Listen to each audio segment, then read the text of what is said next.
사도행전 15장 11절 말씀, 그 다음에 19절에서 22절 말씀까지 합독합니다. 우리가 저희와 동일하게 주 예수의 은혜로 구원받는 줄을 믿노라 하니라. 아멘. 19절 시작. 그러므로 내 의견에는 이방인 중에서 하나님께로 돌아오는 자들을 괴롭게 말고 다만 우상의 더러운 것과 오맹과 목매어 죽인 것과 피를 멀리하라고 편지하는 것이 가니, 이는 예로부터 각 성에서 모세를 전하는 자가 있어 안식일마다 회당에서 그거를 읽음이니라 하더라.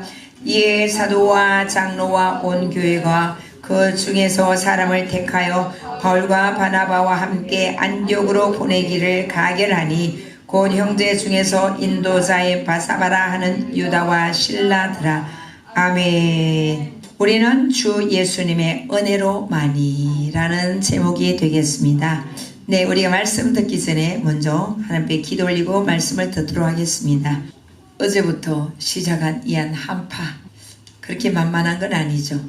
이 가을에 60년 만에 닥쳐온 이 한파로 인해서 한편 참 당황스럽기도 하지만 또한 우리 하나님의 섭리며 주 예수 그리스도의 은혜임이 확실합니다.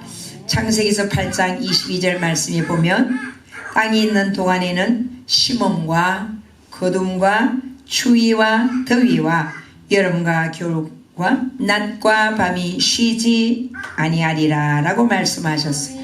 또한 하늘도 주의 것이요 땅도 주의 것이라, 세계와 그 중에 충만한 것이 주께서 건설하셨다 라고 말씀을 하셨습니다. 이런 한파가 없으면 참 좋겠다 싶지만, 이 한파를 통하여 또한 우리 하나님께서 우리로 하여금 지난번에 그 가을이 좋았는데 지나간 그 따스한 가을을 주신 하나님 앞에 더 감사하게 되어지고, 또 이 한파를 통하여서 이번 겨울은 얼마나 추운 겨울이 될까, 그 추위를 준비하게 하시는, 그러면서 우리 영혼의 겨울이 왔을 때 어떻게 할까, 영혼의 세계를 더욱 깨워서 준비할 수 있는 이 기회를 주신 것 같아 참으로 감사합니다. 우리는 내일을 알지 못하고 살아가죠. 여러분들 어떤 날씨가 가장 좋은 날씨인 것 같아요? 여러분들 살면서 어떤 날씨가 가장 좋은 날씨일까? 제가 살면서 보니까 표면적으로 보면 히터를 켜지 않아도 되고 에어컨을 켜지 않아도 되는 그와 같은 때가 가장 좋은 때 같아요. 그런 날이 딱 있었어요. 그런 날이 목요일 같아요. 목요일. 자동차를 탔는데 에어컨을 켜지 않아도, 또한 히터를 켜지 않아도 딱 좋았다라고 했던 그 날이 아마 목요일인 것 같아요. 수요일, 목요일. 근데 이제 금요일부터 서서히 그렇게 이제 차가운 바람이 들어오는 것을 보았는데, 그런데 항상 에어컨을 켜지 않아도 히터를 켜지 않아도 그렇다면 그 또한 감사가 되겠어요?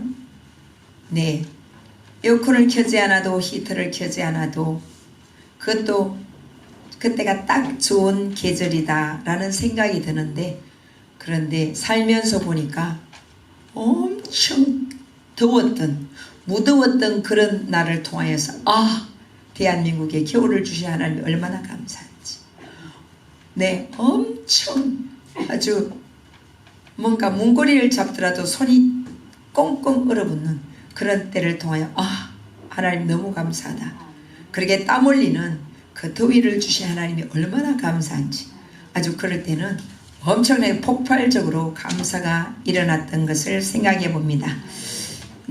이 모든 것이 다 하나님의 은혜입니다. 우린 사도행전을 통하여서 성령님의 역사하심과 또한 바울과 바나바의 그 동력으로 인하여서 놀랍게 부흥하고 성장했던 그 안디옥 교회가 말이죠. 바울과 바나바가 소아시아 지역을 중심으로 약 2년간 그렇게 제1차 전도 여행을 마치고 돌아오니까 이와 같이 보이죠? 이 안디옥 교회가 그야말로 쑥대밭이 되었어요. 그 원인이 뭘까? 할례를 행해야만이 구원을 얻을 수 있다라고 주장한 그 할례당들과 오직 예수님을 믿을 때만이 구원을 얻을 수 있다라고 하는 그렇게 주장한 오직 예수파. 네, 이와 같은 할례당파와 오직 예수파. 그래서 이제 사람들이 이제 이방인들이 예수님을 믿기 위해서 교회로 들어왔습니다. 교회로 들어오니까 와, 이거 어떻게 해야 되나? 어떻게 해야 되지? 새삼스럽게 교회까지 왔는데, 안디옥 교회까지 왔는데 여기 와서 할례도 행하고 율법도 다 지켜야 되나? 그러면 왜 예수님을 믿어? 어떤 사람은 아니야, 할례도 필요 없고 율법을 다 지킬 수도 없어. 오직 예수만 믿으면 구원을 받을 수 있어. 어떤 사람은 좋아, 할례도 행하고 율법도 다 지키고 뭐 예수도 믿으면 금상첨화지 뭐. 와, 이방인들을 생각할 때 이건 너무나 무거운 짐이요. 너무나 힘들어. 어떻게 613가지 율법을 우리가 다 지킬 수 있단 말인가? 아유, 예수 믿는 게 더 복잡하네? 네. 그래서 교회는 이처럼 아주 쑥대밭이 되어버렸어요. 그래서 이제 약 2년 동안, 네, 거의 1년 반 동안 소아시아를 중심으로 제1차 전도 여행에서 제1차 전도 여정에서 돌아왔던 바울과 바나바, 또한 그동안에 교회를 지키고 있었던 그와 같은 안디옥 교회의 중역들 그들. 그래서 이제 안디옥 교회에 있는 그와 같은 바로 성도들이 이 일을 빨리 좀 해결해 주세요. 바울과 바나바 선생님, 이건 우리가 이 상태로 있다가는 그렇게 열심히 전도하고 열심히 부흥하고 발전했던 우리 안디옥 교회가 이제 무너지게 생겼어요. 빨리 이 문제를 얼른 큰 사도들이 있는 저 예루살렘 교회에 올라가서 해결받아 오세요 라고 강권하여서 이제 안디옥 교회에 가왔던 중역들과 바울과 바나바와 함께 이제 예루살렘 교회로 올라가게 됩니다. 네, 이제 예루살렘 교회로 이제 올라가게 됩니다. 이제 그런데 이때 바로 이 예루살렘 교회의 당회장, 이제 총회장 목사님은 누구였냐라고 하면 바로 예수님의 동생이었던 바로 야고보였어요. 네. 예루살렘 교회에 있는 사도들과 이제 안디옥 교회에서 파송한 그 바울과 바나바 또한 그 중역진들과 함께 이제 회의를 합니다. 사도 선생님들 어떻게 하면 좋아요? 우리 안디옥 교회에서 이런 일들이 있었어요. 지금 교회가 이제 쪼개지게 생겼어요. 그러니 여기에 대하여서 분명한 그런 교회 헌법이 제정되어져야 될 것 같습니다. 네, 율법을 다 지키고 할례를 행하고 또한 그러면서 예수님을 믿어야만이 구원을 얻을 수 있습니까? 아니면 오직 예수님만 믿으면 우리가 구원을 얻을 수 있습니까? 여기에 대해서 지금 교회 성도들이 분쟁이 일어나서 난리가 아닙니다. 네, 라고 그랬어요. 그때 바로 사도들 중에 언제나 예수님께서 육체로 계실 때 졸졸졸졸 잘 따라다녔던 그와 같은 사도 베드로가 입을 열어서 말을 합니다. 할례를 행하고 또한 그렇게 우리 조상들도 다 지키지 못했던 그 율법을 지킴으로 구원을 받는 게 아니요.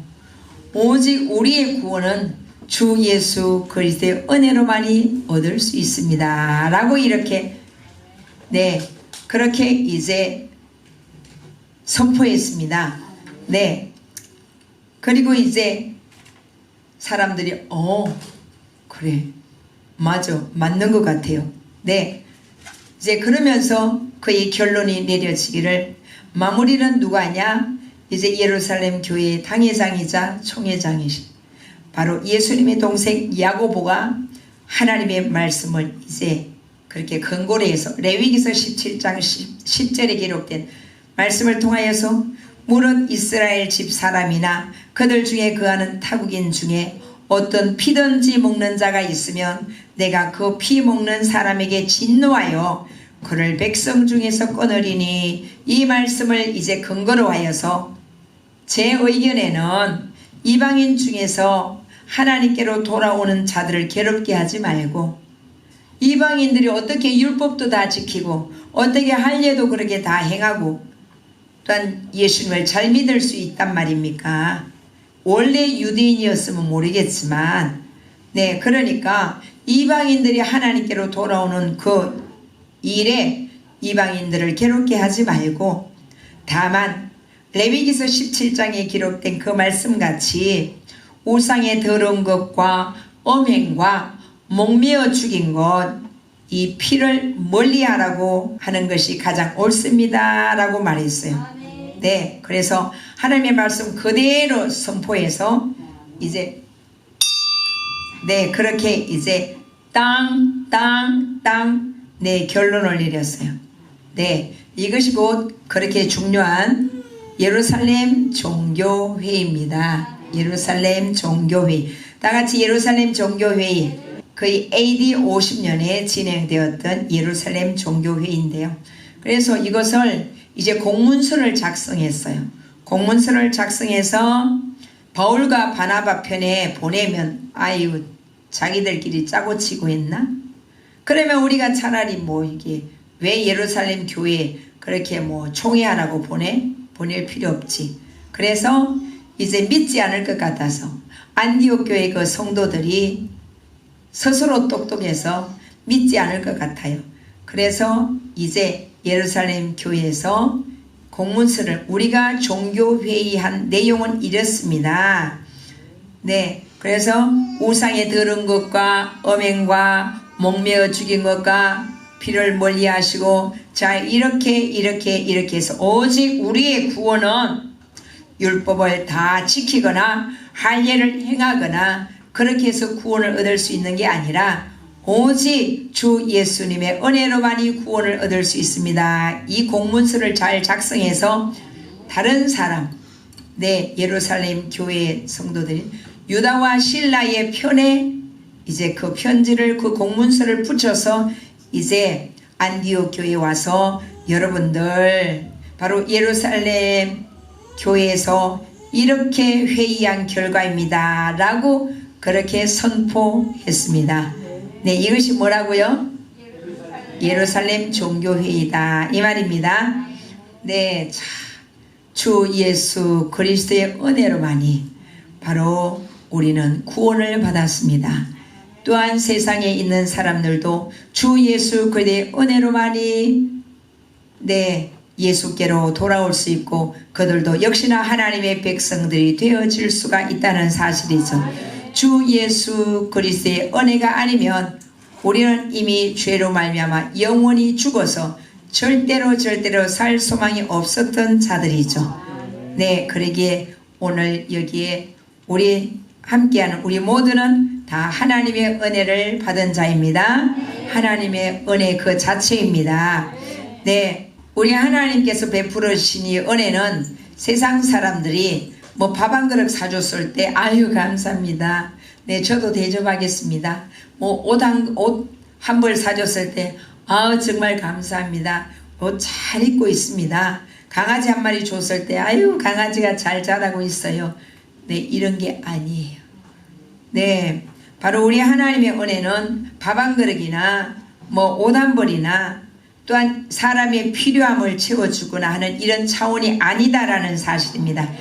우리 하나님께서 베풀어 주신 이 한 은혜는 인간의 힘으로 절대 해결 불가능한 그와 같은 그 일을 바로 해결하시고 가능케 해주셨다는 말씀이죠. 네, 인간의 힘과 인간의 능력과 인간의 지혜와 인간의 기교가 절대 해결할 수 없는 것이 곧 뭐냐? 바로 인간에게 있는 죄와 사망과 인간이 또 받은 바로 이한 저주라는 사실이죠. 그래서 바로 인간의 죄와 사망과 일단 영혼이 받은 이 저주를 대신 받으시고 십자가에 못 박혀 죽어주시고 이 저주와 이 사망을 완전히 해결해 주신 분이 누구냐? 바로 주 예수님이시다라는 말씀입니다.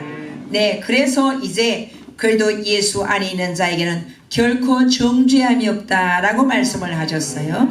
네, 그래서 로마서 6장 14절 말씀에 보면 죄가 너희를 주관치 못하리니 이는 이제 너희가 법 아래 있지 아니하고 은혜 아래 있습니다 라고 말씀을 하셨어요.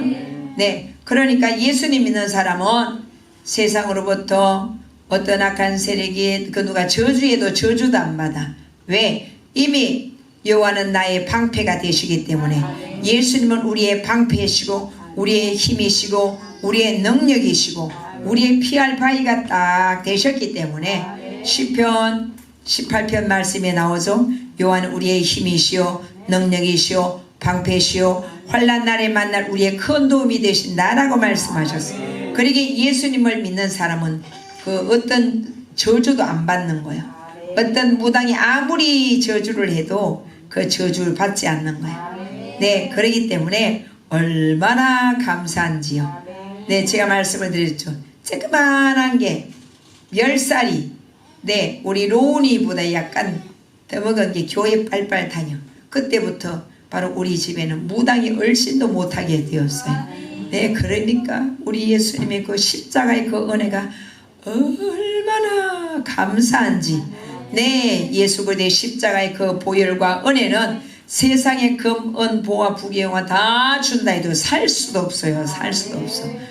그러나 영접하는 자, 그 이름을 믿는 자들에게 하나님의 자녀가 되는 권세를 주셨으니 이는 혈통으로나 육적으로나 사람의 힘으로 나지 아니하고 라고 말씀하셨어요. 그러니까 예수님을 내 인생의 주인으로 그렇게 영접하기만 하면 우리 하나님의 자녀가 되게 하시는 거예요. 하나님의 자녀가 되는 권세를 주셨기 때문에 세상의 어떤 악한 원수마귀의 저주도 우리 예수님께서 탁탁 다 막아버리신다 이 말이에요. 얼마나 감사합니까? 옆 사람 보고 주 예수 그리스도의 은혜로 살아갑니다.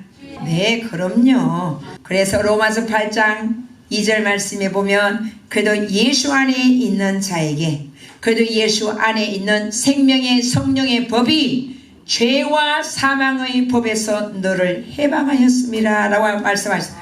야, 이게 뭐야?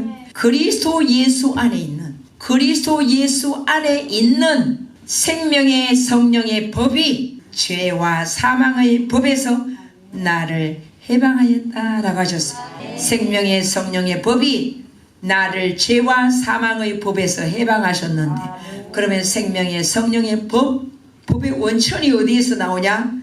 예수 그리스도. 이야, 여러분 이게 감사한 줄 알아야 돼. 감사. 네, 저는 얘기했죠. 어릴 때 그냥 무당 구슬 얘기 많이 하는 걸 봐가지고 참 예수 믿는 게 얼마나 감사한지 예수 믿게 하신 게 정말 너무너무 감사하다. 이야, 진짜 나이롱이 있어. 나이롱 신자라 그래. 네, 나이롱 신자는 뭔가 환난과 핍박이 있을 때 보면 무서워서 교회도 못 와. 예? 무서워서 교회도 못 다녀. 환난과 핍박이 있으면. 그런데 아주 그 악령의 세계 강신모 같은 그 무당. 그런데 우리 믿음의 세계에서 참 성도는 참 성도는 오히려 뭐냐? 그래, 한번 댐벼라. 그래, 핍박하면 멸류관이다. 네, 이렇게 댐빈다 이 말입니다. 오히려 대적을 하게 된다 이 말이죠. 그래서 알곡과 쭉정이는 언제 보면 풍로에 붙여보면 잘 알 수 있는 거예요. 그러니까 우리는 살아도 주를 위하여 살고 죽어도 주를 위하여 죽나니 그러므로 사나 죽으나 주의 것이로다. 할렐루야. 우리 모든 성도님들 전부 다 알고만 여기 계시잖아요. 네, 그러기에 너무 감사하죠. 그러니까 예수 그리스도 안에 있으면 생명과 성령의 법이 죄와 사망의 법에서 우리를 해방하셨다는 사실이죠. 얼마나 감사해요. 그러기에 우리는 다 같이 쫓아합니다. 하나님께서 두고 보시기에도 너무나 귀한 자이다. 우리 하나님께서 그냥 보시기에도 너무나 아까운 사람들이, 여러분이 내 자식들 보세요.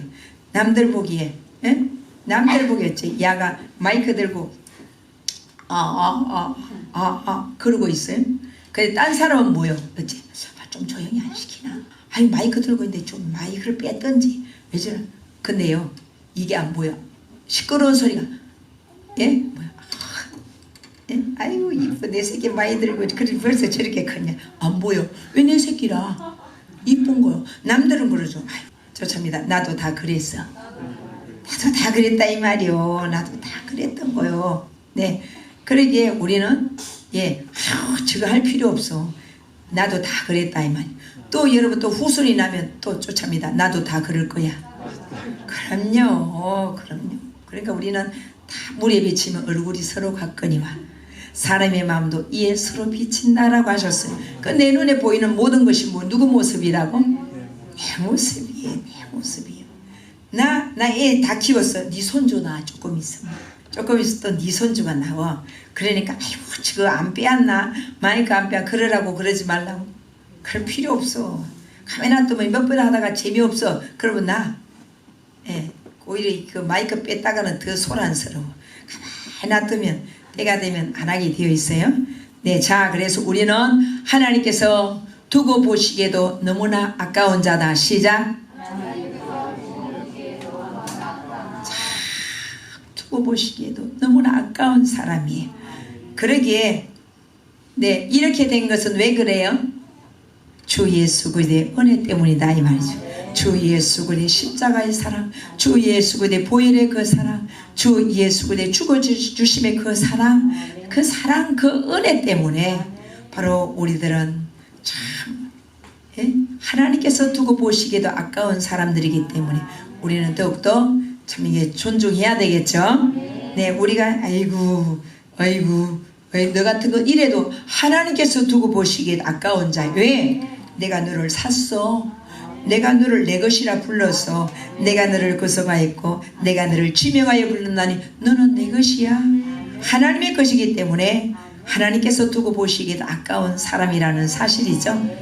네, 그래서 갈라디아 이제 2장 20절 보면 내가 그리스도와 함께 십자가에 못 박혔나니 그런즉 이제는 내가 산 것이 아니오 오직 내 안에 그리스도께서 사신 것이라.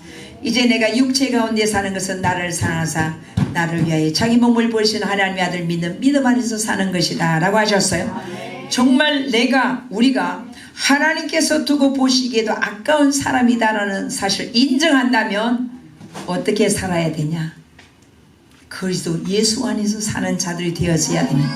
세상 안에서 사는 자들이 되지 말고 그리스도 예수 안에서 나는 오직 그리스도 예수님의 십자가의 그 은혜로 말미암아 구원을 받은 자이기 때문에 이제는 내가 사는 게 아니라 생명의 성령의 법이 나를 경영하시고 나를 이끌어 가시고 나를 주장하시기 때문에 나는 오직 그리스도 예수 안에서 사는 자의 삶이 되어져야만 합니다. 아버지가 아이스케이크 장사미 옛날에 있죠. 네, 여름에 보면 아버지가 아이스케이크 아들도 뭐래요? 아이스케이크. 네, 그러니까 아버지가 이제 겨울에 추울 때 호빵 사려 하면 아들도 그냥 매일 들은 게 있어. 가만히 놔둬도 호빵 사려 그러는 거요. 네, 겨울에 호빵 사려 군밤 사려. 애가 얼마나 많이 들었어. 장사를 잘하겠어. 네, 그래서 일본 사람들은 아버지가 했던 그 직업을 그이가 그 후손들이 한대요.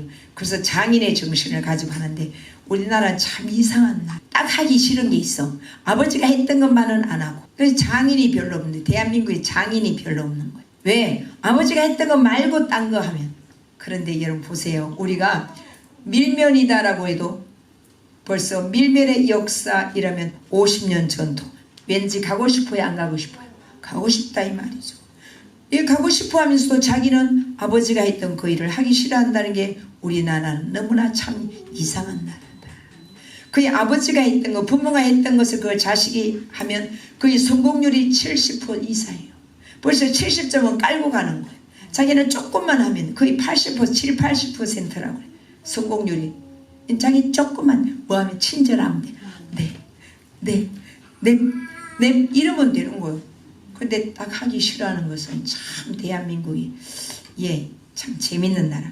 그래서 아버지 데라가 우상을 만들고 우상을 팔고 그랬으니 아들도 역시나 우상을 만들고 우상을 팔았던 그와 같은 자가 되겠죠. 네, 그러니까 그는 우상을 만들고 우상을 팔았던 자여서 그런지 참 파는데 선수였어요. 어느 정도 파는데 선수였냐라고 하면 아내도 팔아버렸어. 그것도 한 번도 아니고 2번이나. 세상에 이런 남편이 있대요. 예? 아무리 나쁜 남편이라 그래도 아내 정도는 안 팔 것 같다 이 말이죠.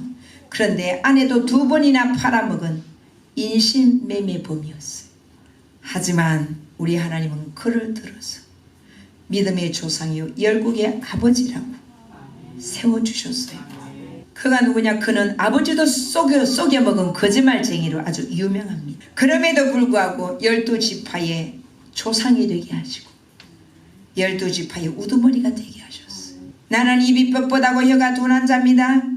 나는 말도 못해요. 혀가 둔한 모세였지만 우리 하나님께서는 바로 그를 들어서 이스라엘 온 땅 가운데 모든 사람보다 더 온유하다고 칭찬하시고 이스라엘 백성의 영적인 지도자로 세워주셨어요. 그 이름하여 모세죠. 네, 아버지와 형제들의 그 관심 밖에서 아주 천한 목동이었어요. 하지만 우리 하나님은 이스라엘 왕으로 다윗을 세워주셨습니다. 참 너무 비인간적이기도 한 것 같아요. 형들의 과실을, 형들의 실수를, 형들의 그 허물을 하나하나 아버지한테 고자질하는 거예요. 이간질 하라고, 이간질 하지 말라고 성경에도 나와 있는데 형들의 그 과실을 하나하나 꼬치꼬치 아버지한테 고자질해서 아버지의 사랑은 받았지만 형들의 미움을 받아서 결국은 그 형들이 미디안 장사꾼들에게 팔아버렸어요. 하지만 우리 하나님께서는 그를 애굽의 국무총리가 되게 하셨어요. 양심의 가책도 없나 그는 율법을 너무나 잘 안다고 하면서 예수 믿는 자들을 잡아다가 옥에도 가두고 죽인 살인자였습니다. 하지만 우리 하나님께서는 이방인들과 임금들과 이스라엘 백성을 위한 하나님의 택한 그릇으로 내가 그를 세워놓으라. 그 이름하여 사울입니다. 우리 하나님께서는 이처럼 아브라함을, 야곱을, 모세를, 또한 천한 목동이었던 다윗을, 요셉을, 바울을 사용하실 만한 가치가 있어서가 아니었습니다. 오직 우리 주 예수 그리스도의 은혜였다라는 사실입니다. 그 어떤 사람도 주 예수 그리스도의 은혜가 아닌 사람은 한 사람도 없어요. 오늘 교회 나오지 않고 오늘 예수님 안 믿는 자라고 할지라도 그에게 곧 예수 그리스도의 은혜는 임하고 계신다는 사실이죠. 그러면 그래도 오늘 예수 그리스도의 은혜에 대한 말씀을 듣고 하나님의 전에 올라와 예배자로 불러주신 하나님의 은혜에 감사한다면 우리는 어떻게 살아야 할까요? 우리의 삶은 어떤 삶으로 살아가야 하겠느냐라는 사실이죠. 첫째, 바로 우리 마음에 새겨야 되겠죠. 마음에 새겨야 되겠습니다. 마음에 새기고 감사하는 자가 되어져야 됩니다. 네, 에베소서 2장 8절 말씀에 보면 너희가 그 은혜를 인하여 믿음으로 말미암아 구원을 얻었다. 그것이 너에게서 난 것이 아니요 곧 하나님의 선물이라 라고 말씀을 하셨어요. 네, 선물을 받은 사람. 네, 이 선물은 어째요? 다음에 이제 선물을 준 사람을 만났는데 안녕하세요. 안녕하세요. 그 사람은 뭐 하기를 바래요? 선물을 준 사람은 지난번에 네, 선물 이거 네 핸드폰에 해주셔서 너무 감사해요. 스마트폰 케이스를 해주셨나 그거예요. 이거 그때 얼마나 이 사람은 내가 해준 거 잊어버리지도 않네. 그때 뭐요?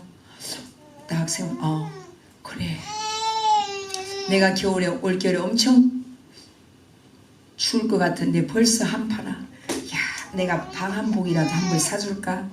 벌써 이런 생각을 할 거다 이 말이죠. 예. 그런데 여러분 바로 주 예수 그리스도는 우리 하나님은 바로 전지전능하신 하나님.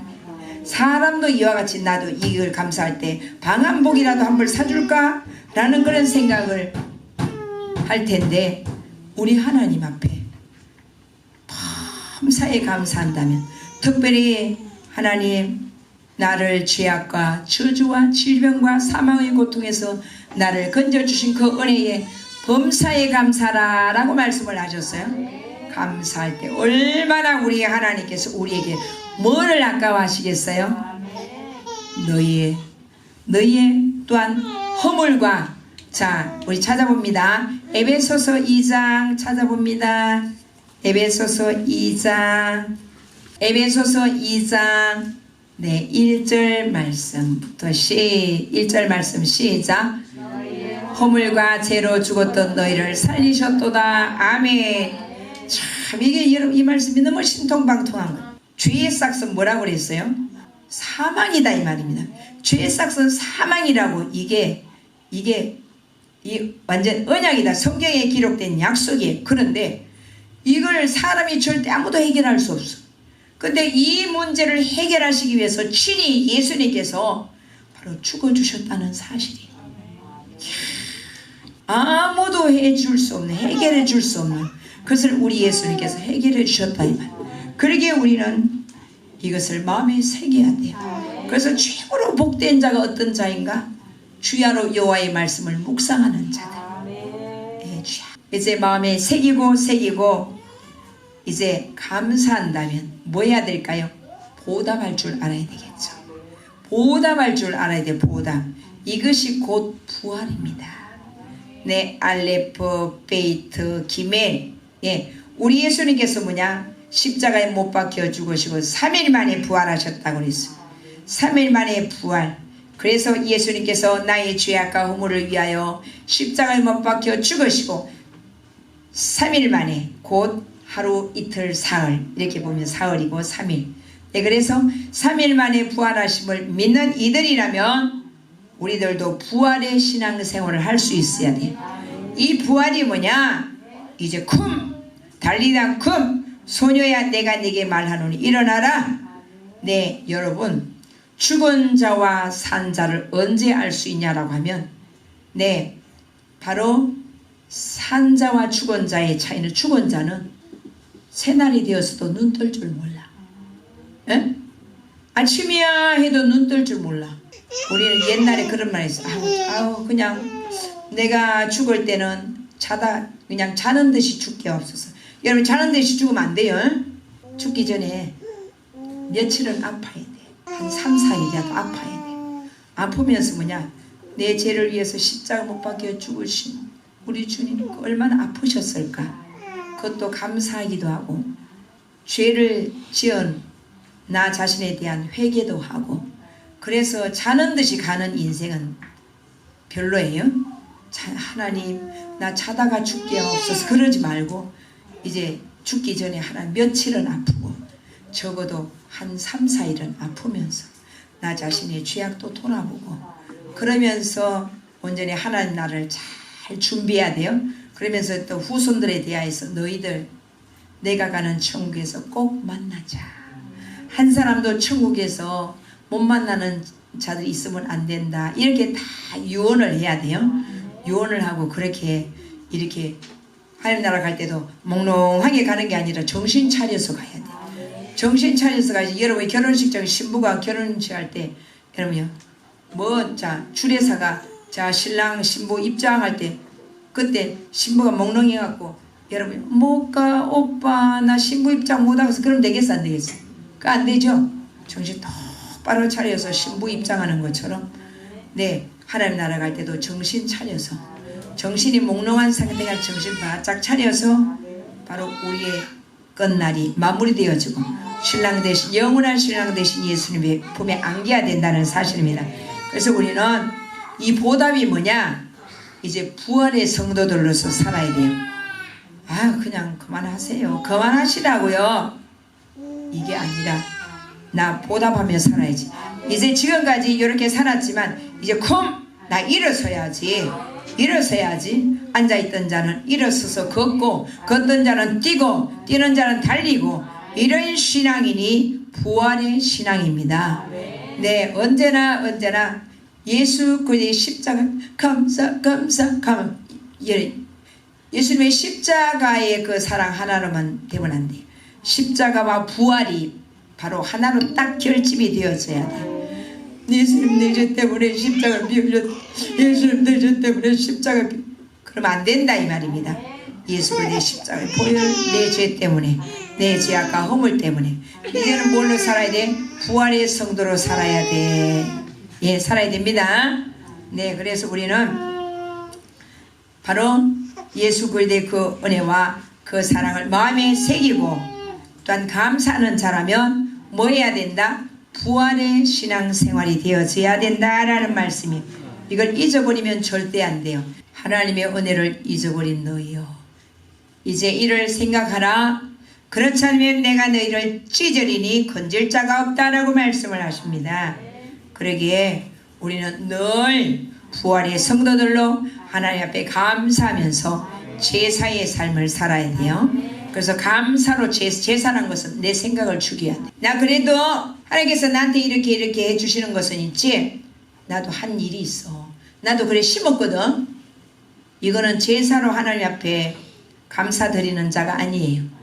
나 하나님께서 이렇게 하셨지, 하나님께서 이렇게 건강도 주시지, 하나님께서 물질도 주시지, 하나님께서 이게 자식도 주시지, 하나님께서 사업도 직장도 이렇게 잘 되게 하지, 이거 다 내가 심은 거야. 안 심었으면 왜 이런 거 하나님께 나한테 주시겠어? 여러분, 이런 것을 향하여서 쫓아갑니다. 배은망덕한 자다. 세 번째 보면 우리는 자기를 자랑하거나 세상을 자랑하는 자들이 아니라 오직 예수님을 자랑하는 자들이 되어져야 됩니다. 네, 여러분들 이 말씀 들어보셨어요? 여호와께서 모든 아첨하는 입술과 자랑하는 혀를 끊으리라고 하셨어요. 모든 아첨하는 입술 또한 자랑하는 혀를 끊어버리면 어떻게 돼요? 저는 이 말씀 읽으면서 너무 무서운 것 같아요. 그때 내가 너의 교만 중에서 교만하여 자랑하는 자를 제하여 너로 나의 성산에서 다시는 교만하지 않게 할 것임이니라 라고 말씀하셨어요. 너희를 자랑해? 너희 자신이 잘났다고 교만해? 그러면 내가 자랑하는 자를 제하여 버릴 거야.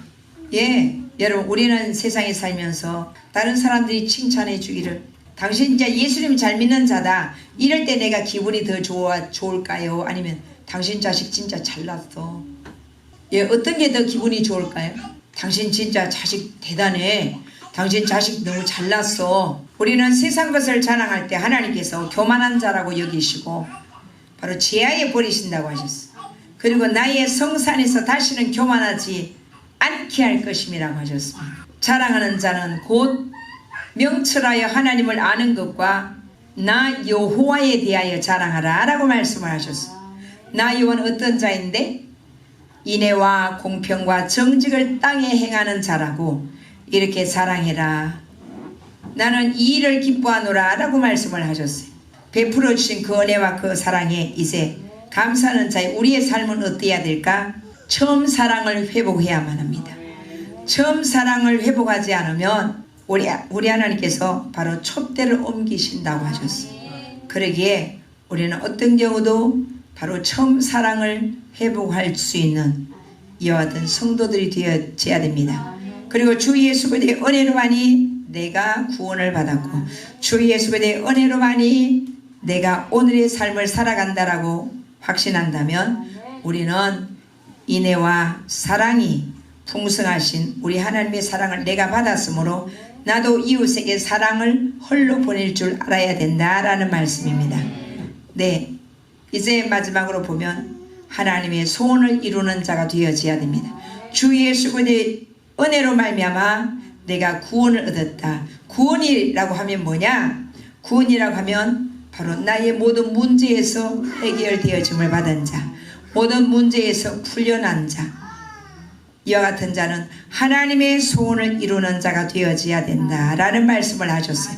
하나님의 소원이 무엇일까요?